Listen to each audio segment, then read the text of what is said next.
Episode 3 of Daredevil Born Again Season 2 is where everything becomes clear. The season has been building toward one idea, and this episode says it directly. The system isn't just broken, it's being used as a weapon. What makes this episode powerful is that it shows this idea from multiple angles: law, violence, politics, and personal choices all collapsing into one reality. The episode begins with Matt and Karen holding an AVTF agent hostage. This is already a major shift. In earlier episodes, they were reacting to events. Now they are actively taking control, even if it means crossing lines they once avoided. When the agent claims that he wants to help them, the situation becomes more complex. He explains that not everyone in the task force agrees with what is happening. Some are forced into it, while others have become violent extremists. Matt doesn't trust him at first, which makes sense given everything they have seen. However, Matt's heightened senses confirm that the agent is telling the truth. This is important because it introduces a new idea. The system isn't made up of pure villains. It's made up of people trapped inside it. Matt knocking Saunders out and sending him back is a smart move. It allows them to keep a connection inside the system without exposing him. The courtroom scene is one of the most important parts of the episode because it shows how deeply Wilson Fisk has taken control. Kirsten McDuffie tries to defend Duquesne using logic and evidence, but none of that matters. The outcome is already decided before the trial even begins.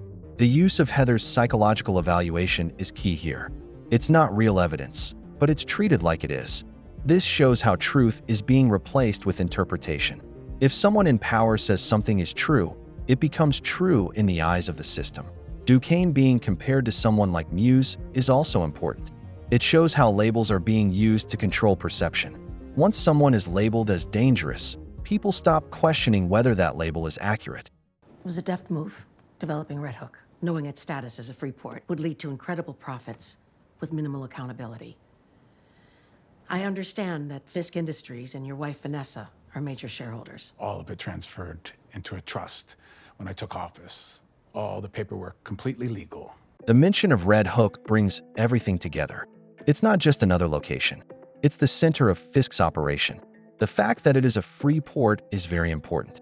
It means goods can move in and out with little oversight. This creates the perfect environment for illegal activity to exist within a legal framework. When Governor McCaffrey questions this, we see the first real crack in Fisk's political control. She's not fully against him yet, but she's starting to notice that something is wrong.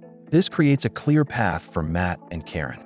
If they can expose what's happening at Red Hook, they can break Fisk's power from the outside. Matt infiltrating the task force facility is one of the strongest sequences in the series. It shows us the reality behind Fisk's Safer Streets initiative. Inside, we see prisoners locked in cages, many of whom aren't even vigilantes. This confirms what the episode has been building toward. The system isn't about justice. It's about control. Duquesne's presence here is important because it connects the legal storyline with the physical reality. The court declared him guilty, and now we see the result of that decision. When Daredevil frees the prisoners, it feels like a victory, but it's also chaotic. This isn't a clean rescue. It is messy and dangerous. Outside the facility, Karen works with Angela Del Toro. Angela's role continues to grow, and she represents a new kind of resistance. She isn't part of the system, and she isn't bound by the same rules as Matt. Her actions, like sabotaging the task force vehicles, show a willingness to act quickly and aggressively. Karen working with Angela also shows her own shift. Earlier, she was struggling with anger and grief. Now she's channeling that into action.